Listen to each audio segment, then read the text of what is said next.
Perfect. I do consent to being recorded. Okay. So before we begin, I would also just like to acknowledge the Yagara and Turrbal people as the traditional owners of the land that I'm on here in Brisbane, and extend my welcome to the traditional owners of wherever you guys are tuning in from, particularly any First Nations people who might be joining us. So my name is Tiyana, and I am the founder of the Humanitarian Changemakers Network, which I will go into in just a minute. But like Hannah said, I'm also a PhD student. This is my PhD office.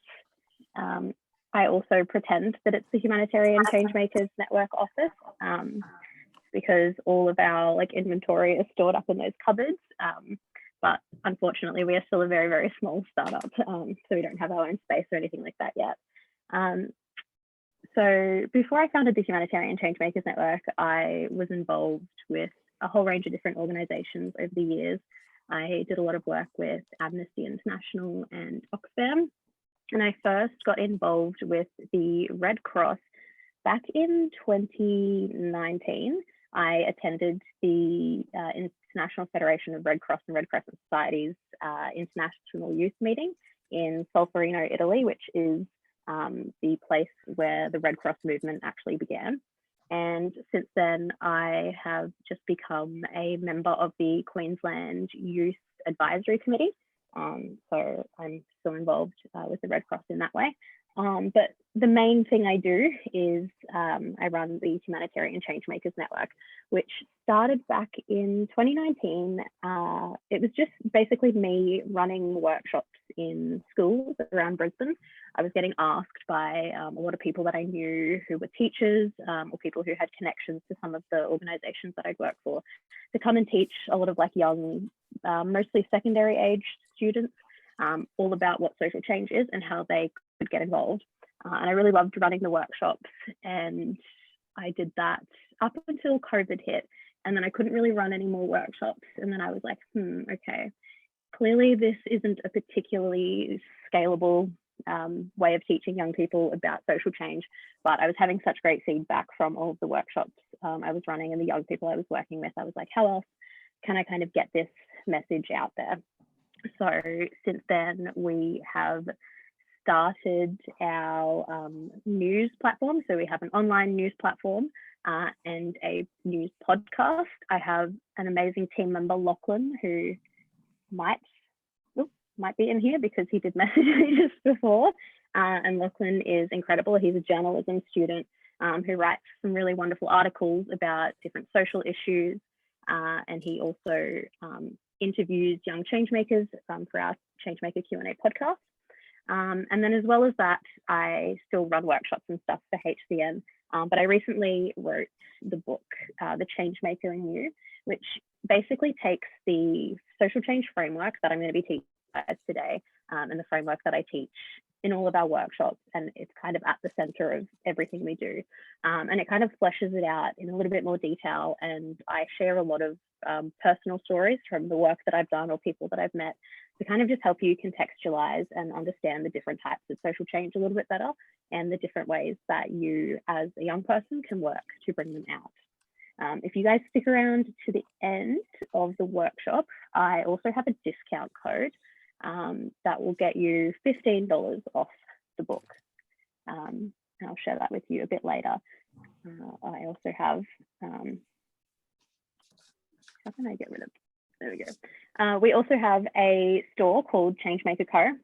So you can see some of the things pictured there, but Changemaker Co is basically our e-commerce store that we launched about a month or two ago, just because funding the enterprise from money from workshops alone wasn't particularly sustainable. So now all of the sales from the book and also the things that we sell, like our face masks and t-shirts and iron-on patches like those ones pictured, all go to funding our impact work so that we can produce our news and our podcast and run workshops like this. But enough talking from me. I want to get into the main point of this workshop, which is, what is social change? I think that having an understanding of social change is really important for all change makers. And I just want to kind of preface this by saying anyone in this workshop is a change maker and working in the social change space, whether you are doing paid work or volunteer work, whether you work like 5 days a week in the social change space, whether you kind of just join events or protests and things like that here and there whenever you can. It doesn't matter how you engage in the social change space, we all work in the social change space. And it's really important that we don't look at people who might not engage in the same way as us as kind of like less valuable to the work that we're doing, because everybody has a role to play and everybody's role is important. A distinction that I really like is a distinction that was made by Elizabeth Gilbert, who's the lady who wrote the book Eat, Pray, Love. And she talks about the 4 different ways people engage in work in their lives. I go into this in a little bit more detail in the book, but basically the first type of work that we do is our hobbies. Hobbies are these things that we do because we enjoy them, we find them fun, and there's kind of like no stakes involved. It's something that we just do. Then we have jobs. Jobs are the things that we do where we're exchanging our time or our skills for money. And then we have careers, which usually encompass maybe a series of jobs. They might be something that we have to get like formal qualifications for or some kind of formal training for. And that's a career. And then the final type of work we do is a vocation. A vocation is something that's kind of like, it's your calling. I think it comes from the Latin word vocare, which means to call. And your vocation is your passion, and you'll work through your passion through a number of different passion projects, whether they're paid or unpaid. So they're the kinds of work that you probably engage with every day in some way in your life. And I think it's really important to point out that whether the work you do as a change maker is part of your career or your vocation, or whether it's just like a hobby or something, it's all equally as important, which means it's important for all of us to be the best change makers that we can possibly be.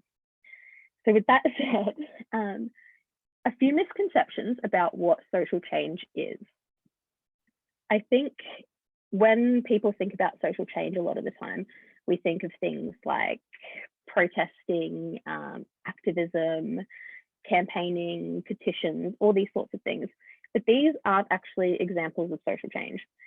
These are things that we do that bring about social change, but social change is the outcomes of these things. So it's really important that we're able to distinguish between the actions that we take and the things that we do as change makers and the outcomes of those things, because social change is ultimately the outcomes of the things that we're doing. Social change is also not just about addressing like social issues. It can be really easy to think that because it has the word social in it, but social change is something that also applies to any kind of environmental challenge that you might be addressing. The social part of social change refers to society and people as the things that are changing. So when you look at, say, an environmental issue like deforestation, for example, deforestation itself is an environmental issue, but in order to make changes, positive changes to address that issue, it's considered social change because the things that have to change are the things that people do, the attitudes that people have, the actions that people take, the laws that exist within our society. So that is what social change isn't. But now what social change, oh, one more thing. Social change isn't, it's not a politically aligned thing. I think when we look in the media today, it's really easy to see that people look at social change, particularly progressive social change, and they kind of associate it with being like a left or a right-wing thing. But social change itself is not really positive or negative, and it's not really aligned with anything in and of itself. When we look at these changes, they're kind of just neutral as they exist. It's not until we can analyze a particular change in the context of maybe the geography of where the change is happening, or the ideology of where the change is happening, that it becomes positive or negative. And change can also be emergent, or it can be intentional. So intentional change is change that happens from a group of people where it's planned and it's strategized and it's actively worked towards. Emergent changes are changes that kind of just emerge and they occur naturally from our planned and strategic changes. So like a really simple example of a type of social change that is emergent might be the fact that we're on Zoom right now. Zoom is kind of like the norm now. If you're in a workplace or at university and you're going to have like an online meeting, Zoom is super duper popular. It wasn't like that pre-COVID, but because of all of the changes that came with the COVID-19 pandemic, an emergent change from that was that Zoom became a really popular way of networking with people and engaging in education and work and stuff like that. So as change makers, it is our job to try and make sure that the changes we're bringing about are positive. Now, if change in and of itself isn't inherently positive or negative, we need some way to kind of measure whether the changes are good or bad. So we can use things like the Sustainable Development Goals, which I'm not going to go into too much, but I'm sure most of you are probably familiar with the SDGs.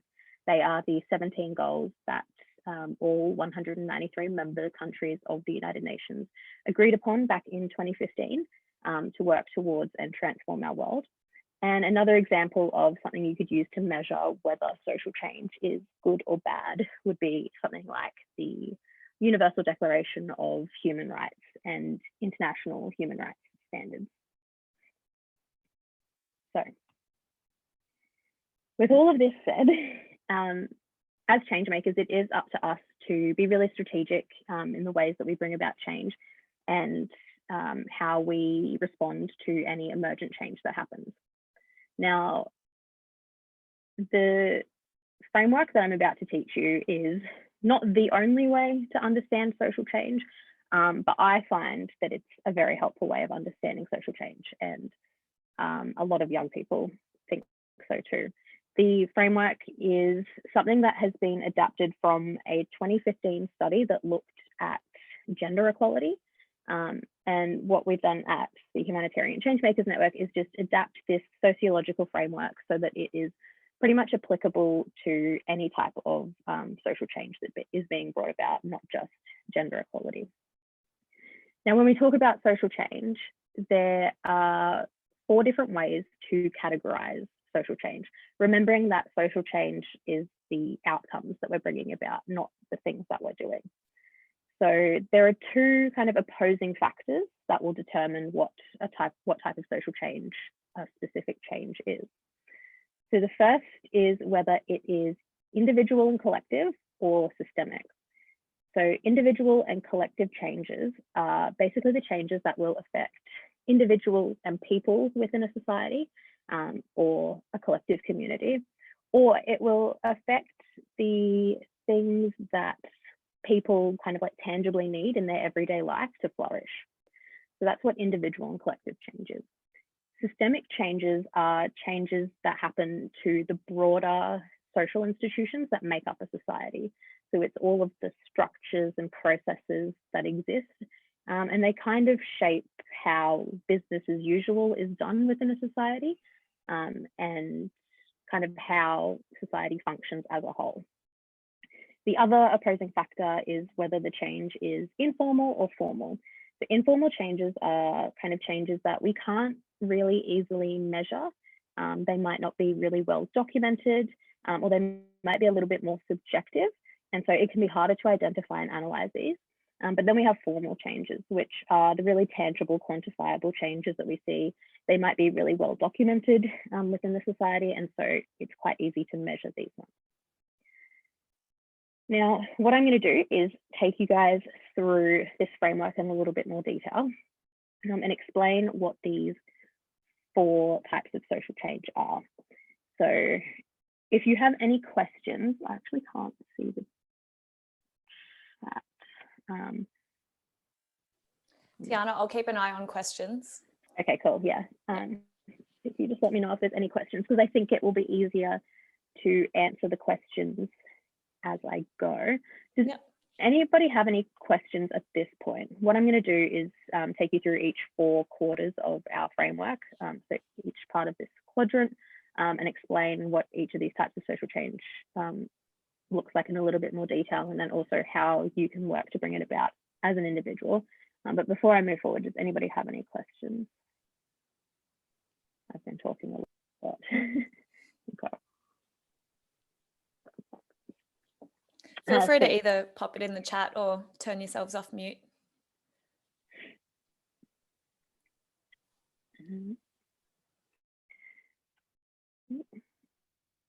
Okay, so we're starting with this top left quarter of the quadrant. So as you can see from the framework, this is the type of changes that affect people at an individual or collective level, and they're informal changes. So they're informal, which means they're not going to be super tangible things that we can like easily identify or measure, and they're individual and collective. So they're affecting primarily people or the things that people need to flourish. So this type of change is basically changes in people's knowledge of and commitment to different issues, which can ultimately influence social norms. So this is a really important type of social change. I think it's often one of the most overlooked types of social change as well. When you hear quotes like that Gandhi quote, "Be the change you wish to see in the world," I think that is really, it's a really good example of why addressing this type of social change is important, because when we take initiative as individuals, when we learn about something, when we commit to something, when we kind of believe that there is a better way forward and we're willing to take action to work towards it, that's how we ultimately influence our collective consciousness as a community or as a society.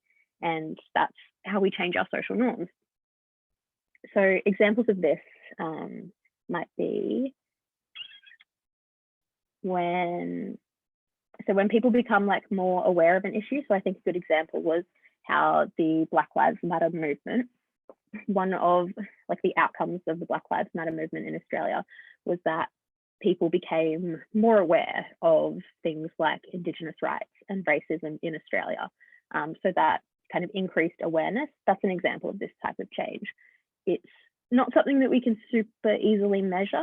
Like you can't just look at a society and be like, okay, well, this is what the majority of people think now, because it is an informal type of change. So it is harder to kind of identify, but that is an example of this type of change.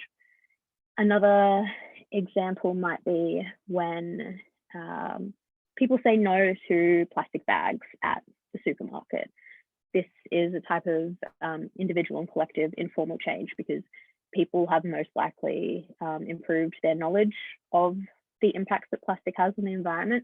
They've made that commitment to do something about it, and then they've aligned their actions with this, and that ultimately becomes a social norm when enough people do it. And enough people say, oh no, I'm going to take my green bags to Coles and say no to plastic bags. So these are just like really simple examples of this type of social change. Now, the way you can bring this about as an individual is what we call conscious living. Now, I apologize in advance if you guys aren't fans of like Venn diagrams, because I love a good Venn diagram, and I think there's about 5 in the rest of the workshop. So sorry if they're not really your thing. But conscious living is really brought about when we kind of find that sweet spot, like in the middle of the Venn diagram, between improving our knowledge of an issue and our commitment to it, and then taking that aligned action. People say that like knowledge is power when it comes to things like social change, but I would say that knowledge only really becomes powerful when you actually do something about it and take some kind of aligned action. And once we do that, that's where we get changes in our like societal values, our attitudes, beliefs, and norms. So improving your knowledge and commitment to an issue is really as simple as just learning about it.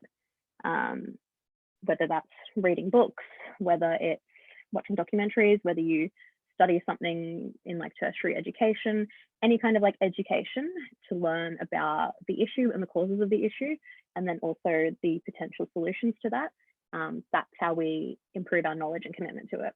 Then the next step is to take that aligned action.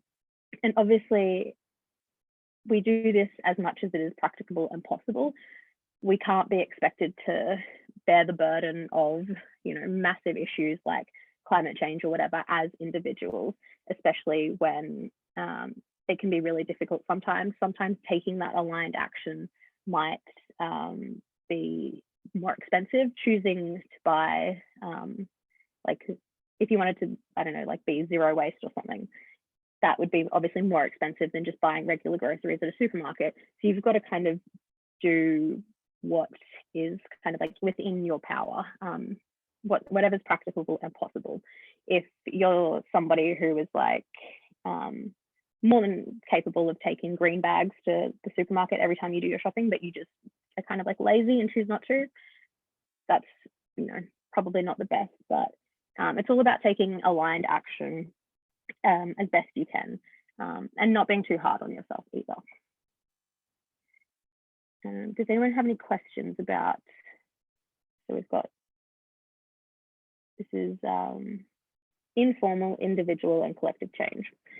With each of these types of change, obviously the whole focus should be on the type of change that we're bringing about, because social change is the outcomes of the things that we do, not the actual things that we do. And there are obviously so many different ways that we can work to bring them about, but each of the methods that I'm showing you, like conscious living, for example, these are the ones that we teach at HCN because they're the most easy for individuals to do. So it's kind of like what you as an individual are in a position to do, but these aren't the only ways to bring about these different types of social change. But if no one has any questions, we'll move on to formal, individual, and collective change. So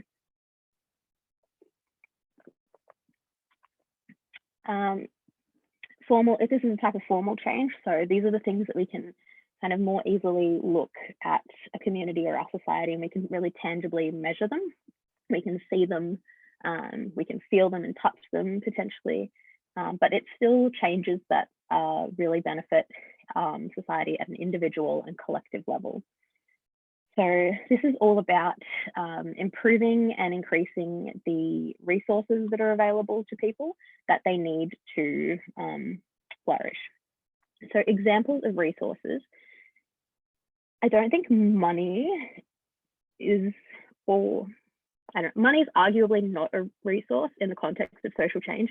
And depending on who you talk to or an organization, they might have different views on this. Money itself is like not a resource, it's the things that money buys that are considered resources. But I would say that if you increase the amount of money that is available to particularly like vulnerable or marginalized communities, that could be considered a resource. But it's more so the things that money can buy. So things, information and knowledge is always a key resource. There are also kind of like people resources, so the services that people have access to, the support, things like legal assistance, health advice, all of that kind of stuff is an example of resources that people need access to. And then we also have physical resources, so things like food, shelter, water, clothing, all of these are examples of resources. And when we see a type of change into society that makes these resources either better or more accessible to people, that's when we have formal, individual, and collective change. Now, the way we can bring about this type of social change as individuals is through the process of advocacy. So advocacy, similar to vocation, actually, comes from, must be a similar Latin word, but advocacy, I think it's like advocare, which means to call for. Wow, I never made that connection between vocation and advocacy before. But yeah, advocacy is generally seen as raising awareness and calling support for a particular issue. But I would argue that if we want meaningful social change, we need to take this two-pronged approach to our advocacy. It's not enough to make people and institutions aware of things. We need to actually turn that awareness and education into something more tangible, like an increase of resources. So examples of this could be, well, examples of raising awareness, I think, are quite common. Anything to educate people, an education campaign. You know, when we share things on like social media, that's all an example of raising awareness. Basically anything that makes people aware of something and then translates into an increase in resources. I think it's, so yeah, effective advocacy is in the Venn diagram, that little sweet spot in the middle, I think. These are both equally important. I mean, nothing changes just because people become aware of an issue, but nothing will also change until people are aware of an issue. So it's really important that we do both of these in our advocacy and through the process of advocacy. Does anyone have any questions?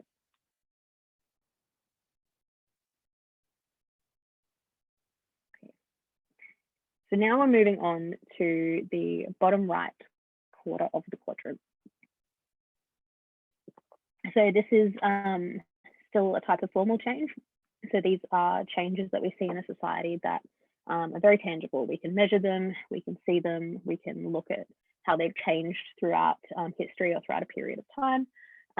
But unlike the previous two types of social change, this is targeting our entire social system, not just the individuals that make up a society. So this is really changing the structures, the processes, the things that exist within a society that kind of make it a society. So this type of change is generally, we see it manifest as changes in policy and legislation. This can be from any actors across the social system. So it could be changes to like government policy or like legal legislation, but it could also apply to policy in like big businesses, corporations, any kind of big actor that makes up our social system. And it usually affects the way we do business as usual. So business as usual is kind of the, when we look at a society and we say, oh, well, you know, that's just the way things are. That's the way we do it here. This is how things work. That's what business as usual is. And it's these things like policy and legislation that can really tap into a lot of the root causes of some of the problems that we might have within a society to change business as usual. Now, the way we as individuals can work to bring about this type of social change is probably no surprise, but the process of activism and campaigning for change. So I'm sure in one way or another, you've probably been involved in some kind of activism campaign, even if you've never, you know, been to a protest, you've never been out on the streets, like holding a placard. You've probably found that you might have signed a petition or something like that. And these are all parts of the process of activism. In terms of how campaigning for change actually works, this little diagram is just like a really brief overview. If you've never been involved in like the organization of like an activism campaign, sometimes when you look at smaller individual things that we do, like signing petitions and stuff like that, it can be really hard to see how it fits into the bigger picture of campaigning for change. So usually an activism campaign or a campaign will be organized by kind of like a large organization or a large group of people. And it's really strategically planned. So these types of campaigns are shaped by an overall vision for the future that we want to create. And then there's always a specific campaign goal. So usually this specific goal of a campaign will be to change a particular law, to change a policy, something like that, some kind of formal systemic change. Now, of course, this process often leads to other types of changes, like changes in people's opinions or people's knowledge. It might make certain resources more accessible, but generally a campaign targets formal systemic change, and it will have a goal like that to address the root causes of the issue. Now, a campaign goal is usually achieved by setting other smaller objectives, and then each of these objectives, we work towards them by like individual actions or tactics. So if I show you the next page, This is an example of how campaigning brings about formal systemic change. So if there was a goal for a particular workplace to introduce a certain policy, policy X, we're going to call it. So this is just one, what we call a critical path. If I go back, you can see how there's a number of objectives and a number of tactics. We're just following one of these, objectives. Now this is called a critical path that we follow. So we have the overall goal, and the particular objective in this critical path is to demonstrate to the decision makers, so that might be the board of directors of the company or the CEO, that policy X is something that the employees of this company really want and really need. So one of the tactics that we will use to do this is to prove that a majority of employees want this policy introduced. So how do we prove it? We can do a number of different things. Some of them might work, some of them might not work.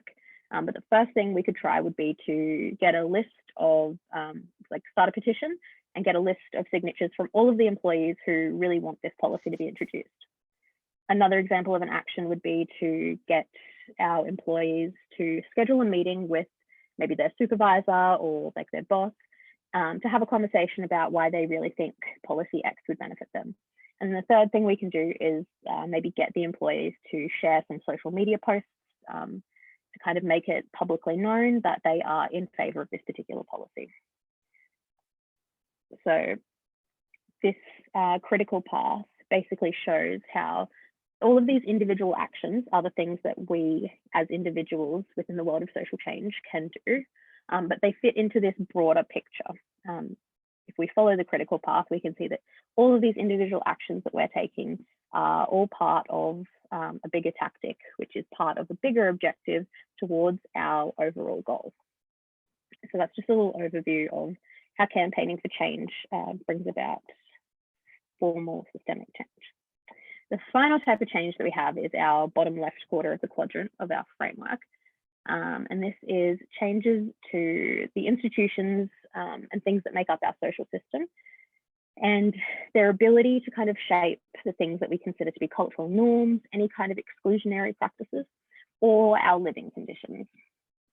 So when we talk about social institutions, we're not talking about necessarily individual actors, but just more broadly like healthcare as an institution, or education as an institution, or justice as an institution. Each of these social institutions are made up of a number of different actors and things like that. But when we talk about these institutions in this context, that's really what we're referring to. And there are a number of different ways that we can bring about this type of social change.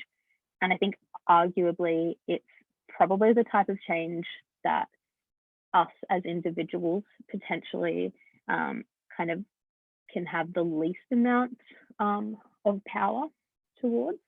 But we can still obviously support organizations and other actors within this space. So one big way of bringing about this type of change is through any kind of initiative that is led by a business or a civil society group or organization, or even governments that kind of implement what we would consider to be humanitarian or development projects or interventions, because these types of things really promote changes in the practices and conditions for people who are affected by issues, and the ways that these social institutions do their job. An example or an analogy that I might use to kind of illustrate this type of change. If I go back, this is the bottom quarter of our quadrant. If we're looking just at systemic changes, think of the analogy of a burning house. So you've got a house that's on fire. And obviously there's a lot of things that you want to do to solve this problem. You want to get all of the people inside out, you want to get them to safety, and you also want to actually put the fire out and stop the fire from burning down the house, because if you don't, then it could start burning the whole neighborhood down. So when we think of the act of helping all of the people and getting the people out, making sure they're okay, that is what we would consider to be informal systemic changes, right? Making sure that the people are okay. what we would consider to be a formal change would be the act of like addressing the root cause of the issue. So putting out the fire in this house. So that, I don't know if that like helps you guys, but that usually helps me sometimes when I'm thinking like, okay, what's the difference between these two types of systemic change? One is really addressing the root causes of an issue. The other is changing the realities for people that are affected by an issue. And both of these are really important. So like I mentioned, these are, if you look at the second Venn diagram, the blue one, these are all of the examples of different actors who might work within this space to bring about this type of change. So we have public sector actors, which obviously includes like governments and things like that, but can also include like the United Nations or any kind of multilateral organization. The private sector, which is one that I think we often overlook in the world of social change, where we have all of these contractors that might be hired to do particular jobs, and then a lot of businesses that have like really important corporate social responsibility projects, or things like social enterprises, foundations and trusts. They're also part of the private sector. And then we have our civil society actors. So these are things like activist groups, NGOs, community-based organizations. These are primarily the type of actors that would be bringing about this type of social change. So if you wanted to work towards this type of social change as an individual, you'd be supporting these kinds of actors and organizations. The orange Venn diagram kind of just shows the three like subsectors of what we call the humanitarian sector. So we obviously have the humanitarian sector, and a lot of the work that an organization like the Red Cross does would fit into that. Then we have the international development or community development subsector. And then the stabilization subsector is the type of like humanitarian or development work that is generally carried out in like a conflict zone or somewhere where, unlike humanitarian and international development work, the actors doing this type of work are working really closely with the government. Most humanitarian and development work is, it's kind of like, the thing that makes it like humanitarian work is the fact that it's kind of like impartial to the government. It's independent, stuff like that. But work that's carried out in the stabilization subsector might be really similar to humanitarian or international development work, but it's usually carried out by like military forces and usually in partnership with a particular government. So this just kind of explains the type of work that these actors do. So this pyramid on the left is basically like what humanitarian work looks like, the process of like a humanitarian operation. And I don't know if this like benefits anyone, if anyone was like kind of wondering the type of work that usually promotes this type of informal systemic change. But if you look at the dimensions of international development, that one basically shows how like the process of international development, which is all about directly enhancing human abilities or creating the ideal environment for humans to flourish. This is the type of work that ultimately our social institutions should be doing. This is what our healthcare institution should be doing, education institution, justice, all of these big institutions and the actors that make them up, and all of their processes and things like that. This is the type of thing that they should be doing. So we can support organizations like the ones mentioned previously to bring about this type of change. Now I'm going to stop talking for a little bit because I've been talking for a lot. Does everybody have like a phone that they could use, or I guess you're all on a device? But just to make things a little bit easier and make sure you all understand, I've got a little bit of a quiz. I've got to figure out how to get out might stop sharing just for a second. Tiyana, I'm just conscious that it looks like some people have dialed in from their phones. So I wonder also if we could read out the questions and maybe people could put their answer in the chat as well. Yeah, definitely. Yeah. So if you do have, how am I going to do this? Oh, no, I'm not sharing my screen. Hang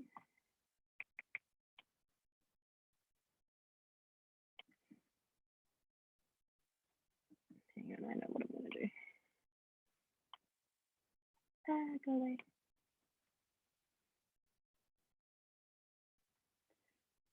If you go to the website SLIDO, slido.com, and then it should ask you for a like a code. Is everyone able to do that? So Tiyana, sorry, we go to slido.com. Yeah, I might just, I'll share my thing. So if you go to this, yeah. Oh, cool. And we can use this QR code as well. Yeah. And then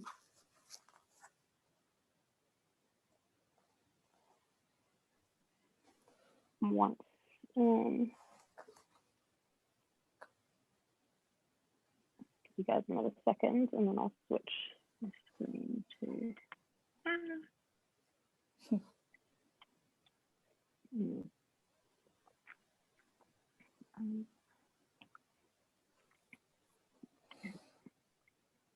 all right.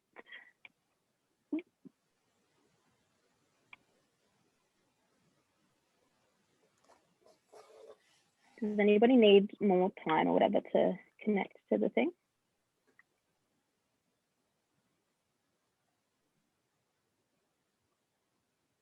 Oh, I didn't know I could do it like that. There we go. My first time using this website. Okay, so I'll give you guys like another second just to connect. My goodness, I can't believe how long I talked for. It's already 7:20. Okay. So I've just put together a little quiz.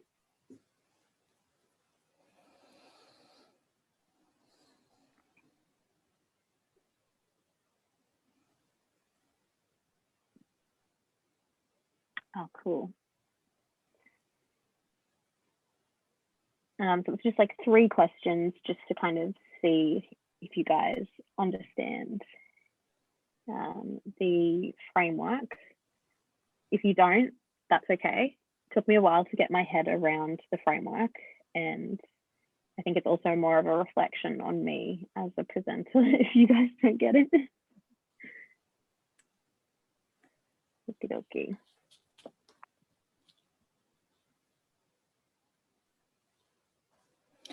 And feel free to put your answers in the chat as well. We can always add those at the end.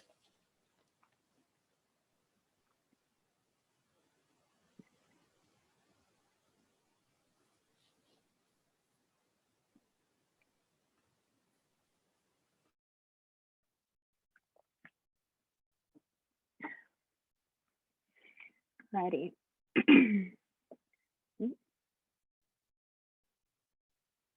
Okay, I'll wait for like 30 more seconds, and then we'll see if anyone else joins.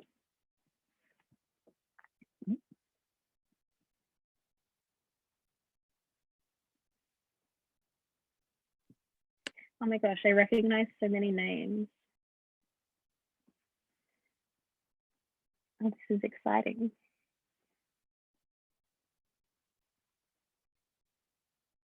Okay, I'm going to start the quiz now. I'm not sure if you guys will be able to join. Okay, so which of these following things is an example of what we would consider to be formal systemic change? So formal systemic change was the one in the bottom right quarter of the quadrant. It's formal, so they're very tangible changes. things that we can really easily see within our society, and it's systemic. So it's addressing the types of changes that affect our overall social institutions, not individual people. So the first option is mobilizing thousands of people to protest for a new law. Second option is changing the opinions of your family and friends about an issue. And the third option is a business implementing a new workplace policy.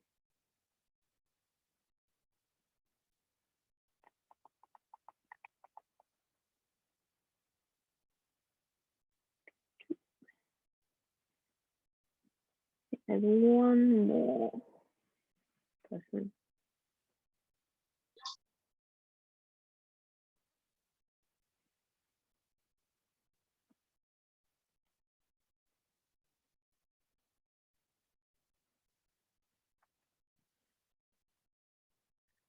All right, I'm going to move on. Okay, so 59% of people said a business implementing a new workplace policy.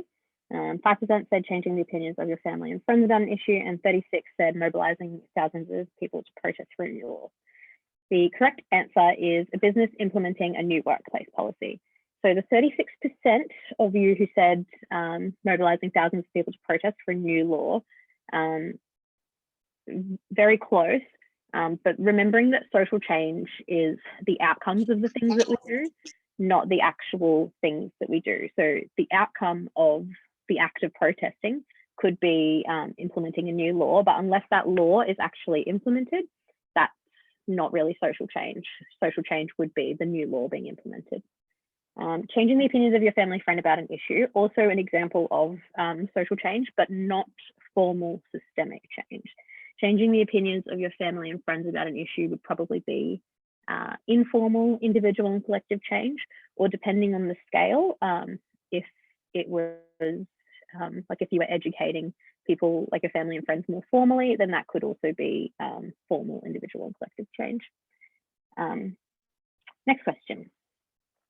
Which of the following are examples of ways to achieve informal, individual and collective change? So informal, individual and collective change was that first quarter of the quadrant. So the first one we went through. So the options are having conversations to challenge the opinions of your family and friends about an issue, committing to take action in your life to align with your values, actively learning about issues affecting people in your wider community, or D, all of the above. So this type of social change, when it's realized, is it manifests as changes in people's knowledge of and commitment to various issues, ultimately influencing social norms. So that's the type of change that we would see. So which of these ways would bring about that type of change?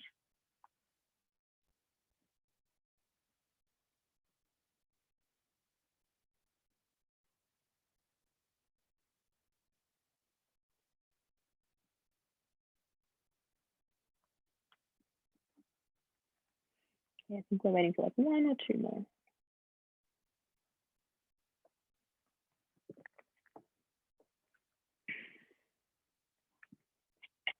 Okay. Moved answers. The majority of you said all of the above, and the majority of you are correct. Obviously, people who said actively learning about issues that affect people in your wider community, and also those who answered having conversations to challenge the opinions of family or friends, you guys aren't wrong, because those are ways of achieving that type of social change, particularly if you are an individual bringing about that type of change. But the others are also ways that you can bring about that type of social change. All right, final question. Which of these methods is the most effective for you as a young individual to bring about the type of social change that sees an increase in access to resources? So an increase in access to resources is what we see when we have formal, individual and collective change. So what is the most effective way for you as a young individual to bring about that type of social change?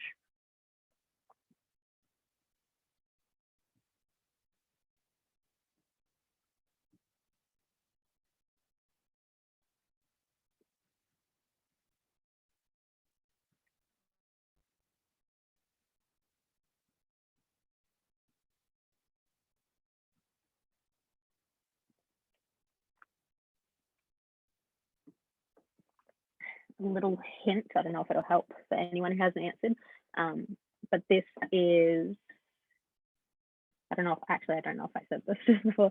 This is formal, individual, and collective change. So that's the type of change on our framework that leads to an increase in access to resources, which means it's the top right quarter of the quadrant. Okie dokie. Whew. Alrighty, 5% said conscious living, 43 said engaging in advocacy, 14 said campaigning for change, and 38 supporting humanitarian and development initiatives. I can see why a lot of people would say supporting humanitarian and development initiatives. And maybe just to clarify, supporting humanitarian and development initiatives is a type of, so it's informal, but it's systemic change. So it's the best way to kind of change the way our overall institutions and the actors within them can do their job. Now I'm confusing myself and I don't know how to word this. So engaging in advocacy is the best way to do this, because the kind of direct result of that is making the resources that individual people and communities need readily available to them. So we're changing the way resources can be distributed to like individual people. Humanitarian and development initiatives also affect the way resources are made available, but it's on a more systemic level generally. But like I said, the actual type of social change is making resources more available to people. So there are multiple ways to bring about specific types of change. But we look at engaging in advocacy as the best for this type of change, just from the perspective that it's the best way that young people can kind of work towards bringing about that type of change. Ooh. I didn't even know there was a leaderboard. Good job, Hannah. And Hannah. I'm going to switch to my PowerPoint presentation now. So I've been talking a lot, and if anybody has any questions, please ask them, because I want this to be as clear as possible. But what I'm going to go through now is, what's the time? It's 7:30. Okay, I'm going to wrap up shortly. But what I just want to show you, what I would normally do when I run this type of workshop, if I was doing it with like a school group or like an organization, we would go through the exercise of developing a theory of change, which is basically the roadmap for how the people would go about working towards the issue that, or the cause that they have been learning about or working towards as an organization. But it's a little bit difficult to do that virtually. So what I'm just going to do is kind of go over the process and kind of teach you like what we would normally do, because I think it's a really valuable tool that you can kind of use and draw upon in the future if you want to kind of learn more deeply about the different types of change that need to happen for an issue that you care about or an issue that you work on. So the way we kind of craft this theory of change is we begin with a version of our framework. So literally just like draw it up as a quadrant. Individual and collective changes are on top, systemic changes on the bottom. Left side of our quadrant are the informal changes and the right side are the formal changes. Then what we do is, and the examples that I've got here is if we were looking at the global refugee crisis in the context of Australia. So we would list all of the different types of changes that would need to be brought about, and we categorize them depending on whether they are informal, individual, and collective, formal, systemic, whatever factors. So some examples of like individual collective changes at the informal level would be things like people being more accepting and welcoming of refugees. There would be no like us first mentality that a lot of people seem to have, where they're like, oh, we need to look after our own people before we look after other people, this type of like rhetoric. And people would be like really supportive of things like refugee-led businesses or initiatives on the individual level. We would also have more formal changes on this level. So we would see a lot of increases in the resources that these people need. There would be easier access to like legal assistance for new arrivals. There would be more accurate information in the media. So I mentioned that like knowledge resources and information is like a really valuable and often overlooked resource. So there would be more accurate information in the media, not only portraying like refugees in Australia, but also just with like things like academic literature, so that people were like more aware of this type of stuff. Tiyana, I'm sorry to interrupt you. We can just see the leaderboard. Should we be seeing something else on the screen? Yeah, sorry. It says That's I'm okay. sharing. I'll just stop sharing and try again. Okay, sorry. Now I got to go back. Okay, so this is what I started with. So like I mentioned, just start with like a version of the framework, and then you go through and you can create like a list of all the different changes that you would need to see within a society to have like meaningful, positive social change. And then you can categorize them according to where they fit in the framework. So I was just going through the top parts of the quadrant. Formal systemic changes would be things like increasing humanitarian intake. So the humanitarian intake is the number that the government sets, and they say this is the number of people that we're going to let through formally sanctioned channels like the United Nations High Commission for Refugees. Another example of a formal systemic change would be ending our boat pushback policy, where we stop the boats and turn them around. And things like fairer community sponsorship. So community sponsorship is the what like local communities can do is they can sponsor like a refugee or a refugee family, and they can basically come together and say, we want to welcome a new family into our community, we're going to pay for it. The problem with it is that in Australia, for every person or every group that is sponsored by a community, the government just takes that off their humanitarian intake. So communities are basically coming together and paying to do what the government should be doing. So changing that policy so that for every community-sponsored refugee that enters the country, it doesn't take one off the like government's intake, that would be a formal systemic change. And then we have like more informal systemic changes. So there might be programs in place or opportunities for refugees to start their own businesses. Schools could have programs in place to assist newcomers who maybe don't speak English or don't like have the same like level of education as like other people in their grade. They might introduce certain like programs, things like that. So we basically just go through, and you can write obviously more than like 3 things if you want. If you're like really knowledgeable or passionate about an issue, you could probably come up with like 50 specific changes that need to happen for each of these types of social change. And then what you can do so that you want to figure out like your theory of change is basically your roadmap as an individual. So the things that you can do like as an individual starting tomorrow to bring about these types of change. So you can just select one thing from your framework. You could select maybe one from each type. You could select however many you want to work towards. And then the theory of change itself is basically an if-then statement. So you say, if I do a certain act, then this type of change will be brought about.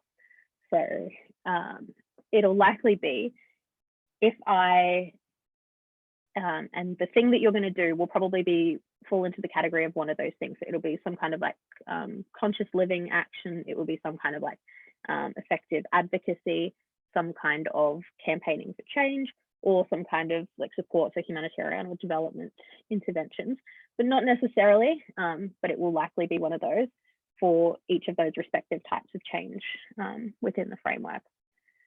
So an example is, if I point out fake news and share credible news stories about refugees, then there will be more accurate information in the media. If I support an organization that is campaigning to increase the humanitarian intake, maybe by attending their events, signing their petitions, meeting with my local MP, then I will increase the amount of people power to increase the humanitarian intake. So basically, you create these if-then statements based on the type of change that you want to bring about and the thing that you can do as an individual to bring it about. And that's how you craft a theory of change. Now, I was going to go through and do it, like look at doing it as a group, but it's 7:40 and I have been talking for so long and I'm sick of the sound of my own voice. So I'm sure a lot of you guys probably are too. So one more thing I will say. I mentioned that our book has just came out, The Changemaker In You. Basically, The Changemaker In You unpacks this whole framework in a lot more detail. It provides a lot of examples of like different projects that I've worked on or things that I've worked with people that they've worked on. And I also changed the discount to $15 off just before, so that's a mistake. But if you guys go to The Changemaker In You, you can use the discount code REDXYouth. And you should be able to get $15 off if you want to grab a copy of the book. If you are overseas, it should still work for you. If not, the book is available on Amazon as well. So depending on what, because the shipping is automatically generated. If you live somewhere in the world where the shipping might be like ridiculously expensive, you might be better off just getting it straight from Amazon. But that's all I wanted to say, really. I think I might end it there. Anyone have any questions? Wow, thank you, Tiyana. I can see that Jessica's actually put a question in there. Jess, do you want to share your question with Tiyana? Hi. Thank you for the workshop. It's been fantastic. Just wondering what sort of formal studies you did when you started off on sort of your social change journey. So I did a Bachelor of Global Studies and a Bachelor of Arts. It was a dual degree with the Australian Catholic University. So for my arts degree, I majored in sociology and philosophy. So sociology, it was in a sociology class where I actually stumbled across the study where I based this framework off, and I like remember drawing it up in my notebook, and I was like, wow, this is really interesting. And then it wasn't until I got asked by a school teacher friend of mine to come and run a workshop where I was like, how am I going to teach this? And I was like, oh, I have this framework. So I'm forever grateful for that. But I was not a particularly good social scientist. I ended up doing my honors in philosophy. I much prefer answering big questions in life that really have no right answers. So I did my honors in philosophy and focused on the ethics of global justice. And now I'm doing my PhD in communications for social change. So it's been a little bit all over the place. I also never thought I would do like a PhD. And I would just say that, like, for anybody who like might be interested, like I did not have the grades. I didn't even have the grades to get into my honors degree. My GPA was like very average. The only thing I was good at was philosophy. But my global studies degree, not so great. Sociology, I was not very good at. And I just asked the head of philosophy at my university, I was like, do you think, like, these are my philosophy grades, you know I'm good at philosophy, do you think you would write a letter to the head of school to say I can do my honors? And he was like, yeah, go for it. So I just got like really lucky that somebody even like believed in me enough to do that. And now I'm here doing my PhD. So even though it's a tough slog and I hate it most days, I'm very grateful to be here. Fantastic, thank you. Tiyana, I think that's a really nice segue to Nicole's question. Nicole, did you want to come off mute and ask a question to Tiyana? Yeah, I wanted to ask if you had a career mentor getting towards where you are now and what that process was like, or who are people that you look up to that helped you get to where your career is today? That's a really good question. I didn't have any like formal mentors per se, but people who I've looked up to, there was like one guy, and I've never told him, and I should probably like just tell him, like he was such like an inspiration to me. But I used to volunteer for Campaign for Australian Aid, which was a coalition of different development organisations campaigning to get the Australian government to increase its foreign aid budget to like 0.7% or whatever the like United Nations standard was set at. And the guy who like led the campaign, I'd been involved in a lot of activism before, and it can be such like a toxic, like negative environment, especially like in activism, because you know something doesn't go wrong, it involves a lot of trial and error. But the guy who led this campaign was just always like, he really like worked from like a place of like love, and like he just like, if something bad happened or like somebody would leave like a really like negative comment on like our social media, I would always like, I'd get like angry. I'd be like, how dare this person say this? Like, and he would just be like, it's okay. Like he was just like, so the way he like approached his work was something that like I found very inspiring. But apart from that, I think just like the people that I've worked with have probably been the people that I've learned the most from. And Lachlan, Lachlan, who I think is in here. Lachlan is incredible. I met Lachlan when I was running a workshop for a bunch of high schools, and he came up to me. This is when I was hosting the Amnesty International podcast, and he came up to me and he was like, oh, I have a podcast of my own. And he had this amazing podcast called Minds Into. Lachlan says, not this story. And he came up to me, he was like, I don't know if you were in, I think you were grade 11 or 12, Lachlan. And he was just like, oh, I'd really love to interview you for my podcast. And I was like, oh yeah, cool. Like I'll interview you for the Amnesty podcast. And I was just like blown away that like such a young person was so like passionate and like dedicated to like the things that he was doing. And I was like, oh my God.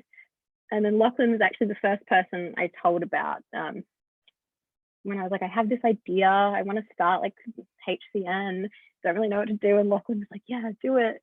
So Lachlan's been my biggest cheerleader from day one. I love you, Lachlan. But yeah, but getting back to your question, I've never had like a formal mentor, but I kind of wish I did.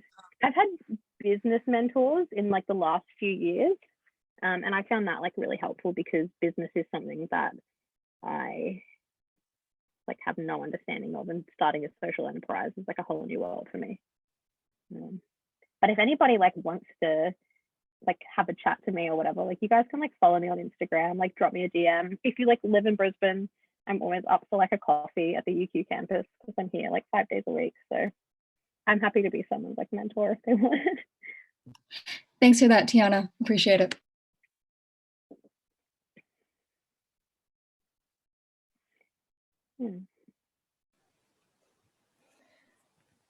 Did anyone else want to come off mute and ask Tiyana a question before we get going? Tiyana, I was wondering, who are your favourite philosophers that inspire your social change work? Oh, definitely Peter Singer. Peter Singer was kind of like, he's like a gateway philosopher. He like really like got me into philosophy when I didn't even really know what it was. I went to a Catholic all girls school, and we, in like our study of religion class, we actually had a unit that was all about how Peter Singer is a really dangerous mind. And I remember like sitting in this class just thinking like, I don't understand like what everyone has against this guy. Like I think he's like really onto something. But yeah, Peter Singer's book is well, he has a lot of books, but one I really recommend is called The Life You Can Save. It's a pretty easy read. Like it's not like old school philosophy like the early modern Western philosophers where you've got to like read over a sentence 10 times just to understand what they were saying. But basically, in The Life You Can Save, he's a moral philosopher. So Peter Singer, he's a bioethicist. And the book is basically just outlining our obligation as individuals living in the developed world to do things to help what he calls like the world's poor. And he uses it's a really like simple premise. Basically, like the thought experiment that he uses is this idea that like if you could save somebody's life, if somebody was right in front of you and you could save their life without sacrificing something equally as valuable, you would have a moral obligation to do it. So he uses the example of like a person on their way to work walking past a pond and they see a child drowning in the pond. Obviously, they have an obligation to go and save that child. Then he says, well, okay, what if you were walking to work and you were wearing your brand new shoes and you didn't want to walk into the water and get your shoes wet? Obviously, the life of the child is more valuable than your new shoes, so you'd still have a moral obligation to do that. And then he says that for the price of something like a bottle of water, we can donate that money to a reputable organization and save a child's life by providing them with something like malaria, like needles and vaccinations and stuff like that. So based on the thought experiment, he basically says we do have a moral obligation to take actions like that to help the world's poor. That's basically the premise of the whole book, if you guys didn't want to read it, but it is a really good book. Peter Singer also, he's most known for his like animal ethics. If you're into that sort of stuff, I'm trying to think. I think he's like the most relevant when it comes to things like social change, but I also like a little bit of like existentialism, like feminist philosophy. Simone de Beauvoir, her book, The Second Sex, is really good. But yeah, I'm like such a staunch Peter Singer fan. He's actually touring Australia in like 2 months, and I bought VIP tickets to go and tell him that I love him and to get him to sign I had a publication published in an academic journal based on my honours thesis, and I'm going to take it to him and be like, can you please sign this because you inspired me to study philosophy. I'm going to nerd out pretty hard. Thanks for sharing. Thank you.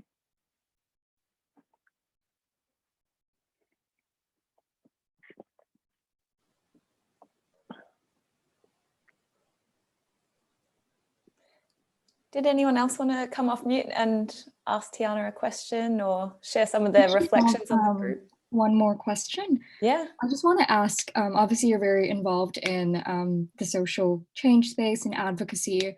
Are you involved like currently, I know you're doing your PhD in that and you have that book, but do you volunteer for other organizations outside of RedX Youth, and you do talks? Like what are the other advocacies or the causes that you're passionate about? Yes, so with I'm on the Queensland Youth Advisory Committee for the Queensland Red Cross. I also volunteer with an organisation called Thought for Food. It's a global organisation that basically catalyses different groups from all over the world to address the global food crisis. So they do a lot of things. They do like a lot of educational stuff, but they also every year they have the Thought for Food Challenge, and it is basically like a big pitch for all of these like startups from around the world working in food and agriculture, and the winning teams get like supported to go through like an accelerator, and they get funding and stuff like that. But yeah, so I volunteer with Thought for Food. I'm an ambassador for the Oceania region. At the moment, I'm working with them to develop some resources for their digital labs all about communication for social change. And that's kind of like the only formal like volunteering that I do, but I'm still quite involved with a lot of the organizations that I was involved with in the past. So I mentioned that I used to be involved with Amnesty. So I was the Queensland and Northern New South Wales media and communications team leader for Amnesty. I don't volunteer with Amnesty on like a regular basis or whatever, but I always support any of the like the local Amnesty groups who might be having events or actions for particular amnesty campaigns, and same with Oxfam. I'd say they're kind of like the big ones, but yeah, I would love to do more, but I don't have a lot of time. Well, it seems like you're quite accomplished. Thank you for answering that question. No worries. I would just love to reflect, Tiyana, on an incredible presentation, really well thought out, really beautifully presented, and just like really making sense of really complicated, big systematic things into like really digestible pieces. So like a massive bravo for this incredible presentation, and what an absolute joy to have so many amazing people on to see such an incredible presentation. We're so excited to have you, and it was awesome. So thank you so much. Thank you so much. I get like so nervous doing workshops and things like that. I don't know if you guys could tell. No way. It doesn't come across. No, don't tell people that. You're brilliant. Just look at you, just like walking around, killing it. So good. I feel like doing things online are sometimes more nerve-wracking, because like when you've got people in front of you, you can like gauge like their reactions and whatever. But doing it to screen is a bit scary. You've done a great job. So well, I'm so grateful for everyone that joined. And obviously, like everything that I spoke about in the presentation, or like the framework and stuff like that, you can all head to our website, humanitarianchangemakers.net, and all of that information is like there for free if you want to just like refer to it or whatever. Well, thank you so much, Tiyana. And if no one else has any other questions, I'll create a bit of space there if anyone wants to jump in with one final question for Tiyana. Otherwise, I thought it could be nice to just get a group photo if you feel comfortable and want to turn your camera off. We'd love to see all those international faces and faces from right across Australia. We're very excited to be connecting with our friends across the Pacific Ocean as well, which is just wonderful. Great. So if everyone wants to quickly turn your cameras on, yes, that's right. Nice to see you. Awesome. So I might just do like a count to 3, and you can just put your hands up and give us a wave and a big smile. That's great. Okay, 1, 2, 3. Beautiful. Awesome. Oh, one more. Sorry, let's go again. 1, 2, 3. Perfect. Beautiful.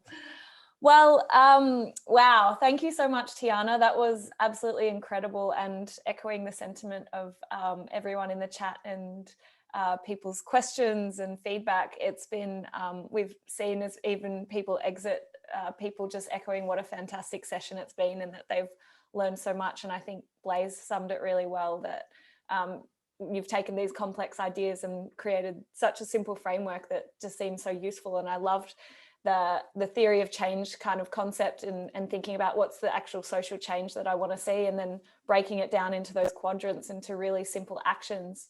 I absolutely loved that. And I think that gives you a really great stepping stone to be like, okay, now what under each of these actions, what could that actually look like? And you can start to design solutions or think about those different ways you can plant the seeds for change, which is just an incredible gift. So thank you so much for volunteering your time and sharing your knowledge, and just showing up and creating this space for all of us to participate and ask questions and learn from you. And we're really grateful.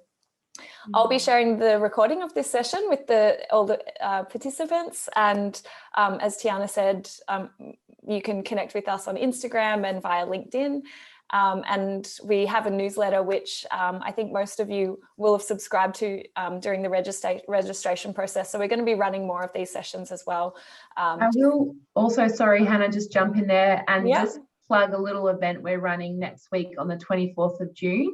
So RedX Youth is partnering with My in Australia to run a workshop, a panel with 4 amazing panelists from Australia, and it will be an interactive mapping workshop afterwards around how we could welcome young migrants and refugees and asylum seekers into Australia.